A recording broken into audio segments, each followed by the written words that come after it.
hardly any institution or individuals with whom they can trust their money. The thing they said was there is only one person they can trust is the chief minister. But how much of it can be taken on his shoulders? The chief minister, the only person. So I told this to the chief minister, and he himself was surprised because this narrative of crime being the important factor was not there. It was a different angle altogether. That's exactly what I had to say, because one, I'm not in the field of investments. My area of competence was crime, and that I looked after. Okay, all right, sir. I'll come back to you in just a moment. We also have Professor Rana Singh, Director of CIMP, with us. Professor Singh, your thoughts on the same. What are your expectations now from the Bihar government, and what would be your suggestions as well to Nitish Kumar? How does one really transform the image of Bihar? Thank you very much for having me here. A lot of strategic interventions is being done by Department of Industries under the dynamic leadership of the Additional Chief Secretary Nitish Kumar Singh sir, and the predecessor also. We have especially Sandeep Pandrik sir, who is now the Steel Secretary. We have been doing series of road shows and investment destination Bihar. So what is being done is showcasing of the transforming Bihar scenario, so that the perception gap which is there, normally there are some perceptions which have been created due to some of the movies that have portrayed Bihar in a very different frame of reference, particularly with reference to crime or law and order situation. Things have changed a lot, and a lot needs to be done in bridging the perception gap. Bihar has now very, very strong network of roads, infrastructure, power scenario has become better, and particularly the crime situation has improved a lot. If we look at the National Crime Records Bureau status, Bihar is not among the top few states of the country. So a lot has changed. A $1 million strategy would be to strengthen the brand image and to bridge the perceptual gap which is there with the investors. So more interactions with the investors, showcasing them the changing scenario in Bihar, the rapid rate of industrialization. A lot of big industries are coming. Adanis have recently invested.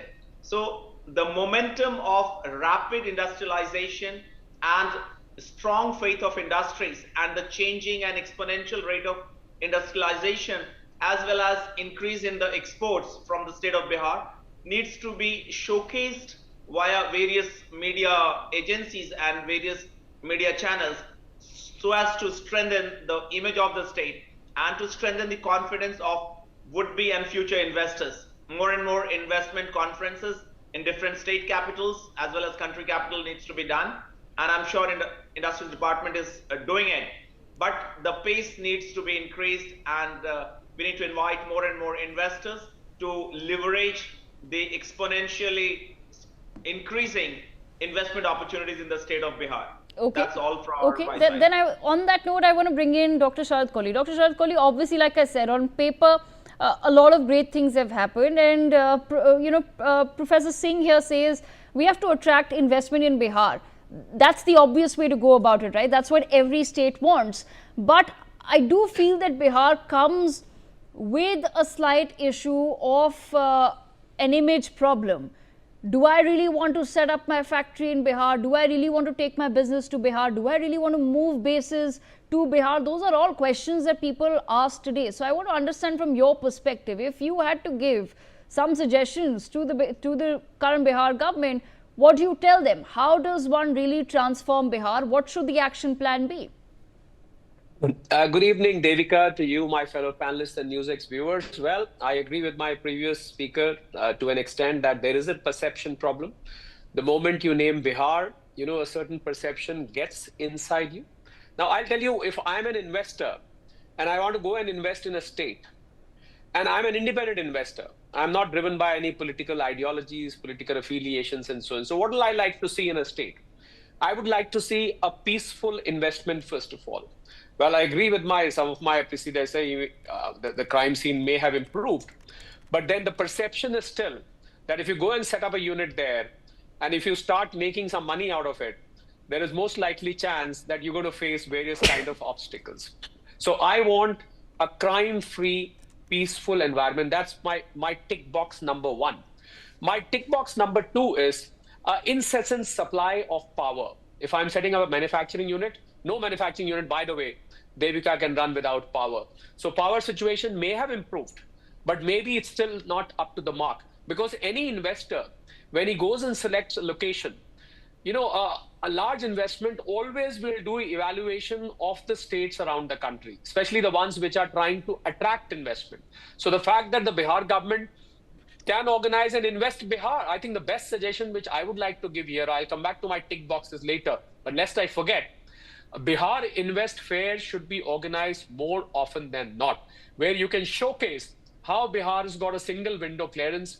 Bihar provides that peaceful, crime-free environment, incessant power supply, skilled labor, skilled manpower. Data is a very important factor. Most of the people who are skilled in Bihar, they move out of Bihar. But I think any average youth who grows up in Bihar, the very first thing he or she will think of is to move to either another state or try and move overseas. But let me keep overseas aside for the moment. But the number of Bihar migrants in every single state in India, I think they tell you the story that probably they find that opportunities in Bihar are very, very limited. So if the skilled manpower or semi-skilled manpower does not stay in Bihar, how will an investment survive there? Well, bringing people from outside will be a very painful, expensive, and a difficult process. So that is another tick box, skilled manpower. And I think as far as the government is concerned, government must try and create an environment which generates jobs. I saw poll promises, with due respect to both the parties, the ruling and the opposition, about the government jobs being given, Devika. I think a government's job, fine, you need to fill up the vacant government jobs. There's no doubt about that, for the government machinery to be functioning normally. But the job of the government is to make sure you create an environment where jobs get created.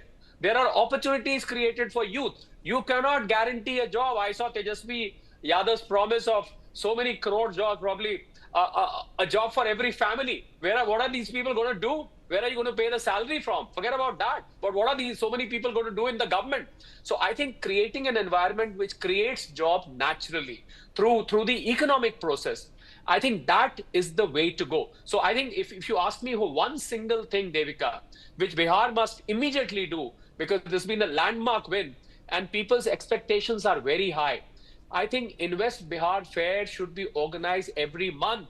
And these fairs, Devika, should not be happening only in Patna or wherever.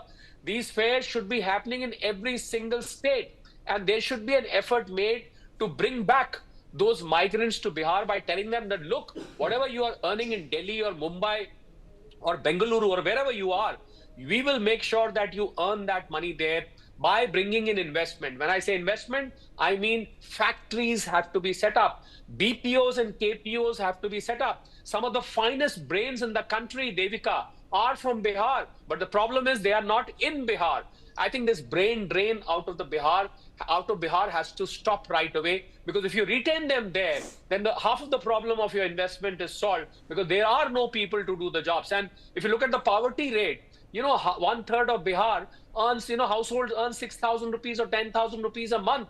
That's a very sorry state of affairs. Bihar should not become a synonym of poverty. Bihar should not become a synonym of backwardness. Bihar should not become synonym of crime. I think it has to be very forward-looking. I would immediately recommend this government to go to each state from Tamil Nadu to Kashmir and organize road shows, parallelly hold Invest Bihar summits in Bihar every single month, invite some of the finest brains and industry from there, tell them what are you going to do for the people of Bihar and for the state.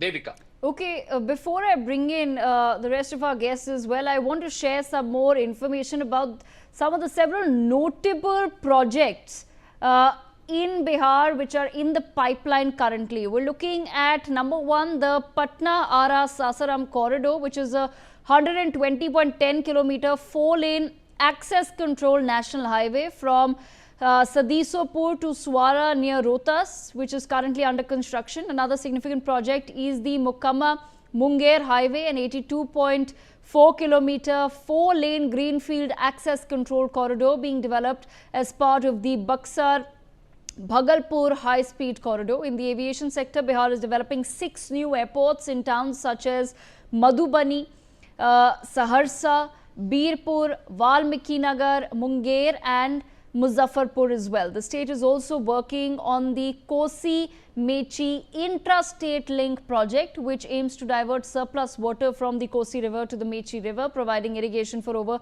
2.1 lakh hectares of land. Furthermore, the Nabin Nagar Super Thermal Power Project Stage 2 involves a 2400 megawatt expansion of the existing power plant, adding 800 megawatts of ultra super specialty units and super critical units. Additionally, AIMS Darbhanga is being built at a cost on 187.77 acres of land, an estimated cost of rupees 1,264 crores. It's going to feature 750 beds. All these projects are expected to drive economic growth, improve infrastructure and of course enhance the quality of life for the people of Bihar as well. But on that note, let me also bring in Mr. Vijay Prakash and Dr. Ajay Dua as well. Mr. Prakash, I want to understand from you, sir, as a former IAS officer who served in Bihar, while, like I said, on paper, a lot of these projects, government-led projects, are expected to improve quality of life and are expected to generate jobs, what further needs to be done? Because when we also talk about heavy or large industries or industrialists in India, there are certain states where a lot of the projects are concentrated. For example, Gujarat, for example, Maharashtra, even Karnataka. So a lot of the investment goes into these states. How does Bihar then become more appealing to some of the larger industries of India? Say even to have its own one of the largest solar parks. Why is that conversation not happening in Bihar? Okay. Thank you. Thank you for giving me an opportunity to talk to you. What you have raised is a very valid question. You know, we have national highways, road network has certainly improved, and a lot of new highways are coming. But the issue remains that the highways are not being considered is not being developed as a industrial corridor. So each of these highways need to be converted into a kind of industrial corridor. One of the major challenges that we have in Bihar is availability of land. Whenever a industrialist wants to invest here, particularly large industries, one of the challenges that he faces is the availability of land. And we have shortage of land. Government has given an offer of investment-linked availability of land. But the pool of land that needs to be made available is very, very, very low. Now, this needs to be immediately improved. One of the reasons for this is our land records are not updated. The three issues people, when they come for investment, they ask us, you know. One of the issues is this, availability of land, that is to be made available, I mean, at a very short span of time. Another is this. Petty corruption issues also hamper them. No, big landlord. They said that three things when a team of American investors had come here. They said three things. You know, one is land. Another, they said that they should have this crime. Obviously, they were concerned about the crime and law and order.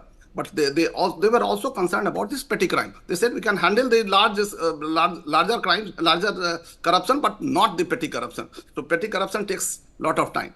One of the issues that we have to handle is we have promised a lot of things, like we have a single window system, but single window system has to be made effective. One of the things that I have seen in other states is, which needs to be worked out here is, at CM's level or at a very senior level, one must have an industrial war room. where industrials can approach and get all the works done. And there has to be a time limit for availability of land, availability of all the clearances that we have. So these process, ease of doing business is one of the critical concerns here, and that needs to be ensured. If you can ensure ease of doing business, most of the people would come. What has happened is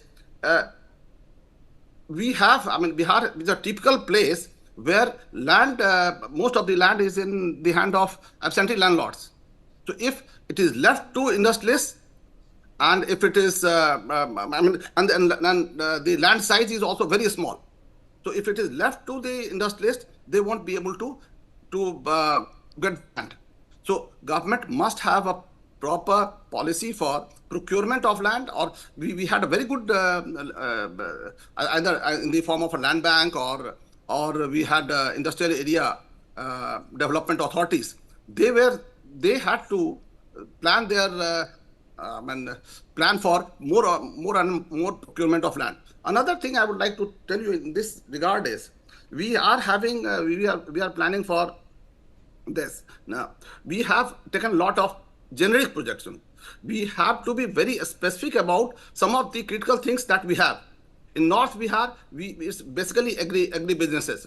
We have very good advantage in lychee. We have very good advantage in maize, or we have got good advantage in banana or mangoes or fruits and vegetables. We have got very good production system, but we are not able to market it. So there we can focus on agri businesses. In South Bihar, or particularly near Patna and Gaya and major towns, we can probably focus on ITs. But ITs, other cities have developed their own info cities. Here we'll have to develop info cities, not only a info tower. If we don't have info cities, then people, particularly the information technology sector, IT sector, they won't come, because they are highly paid people and they need other supportive infrastructure as well. So we can probably plan for a few info cities, or at least one info cities near Patna or Gaya, anywhere. In Gaya we have a large chunk of land. We can probably plan there. Okay. But this is one of the areas that needs to be concerned. So for the time being, I would only suggest that we have to focus on one more point I would like to emphasize here. That is,